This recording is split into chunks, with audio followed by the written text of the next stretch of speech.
ख्वाब थे वो सिलसिले, अब सोचना कुछ भी नहीं। भूल जाना है उसे, अब सोचना कुछ भी नहीं। धूल है आंखों में अब तक भी मुसाफत की, मगर जा चुके हैं काफिले, अब सोचना कुछ भी नहीं। चांद की दहलीज पर बैठा रहा हूँ रात भर, मैं था मेरे रत जगे, अब सोचना कुछ भी नहीं।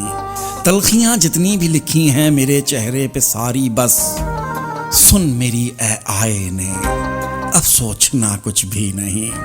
एक फंसूं हो आंख जब खोलूं तो मुझसे वो आके बस इतना कहे, अब सोचना कुछ भी नहीं।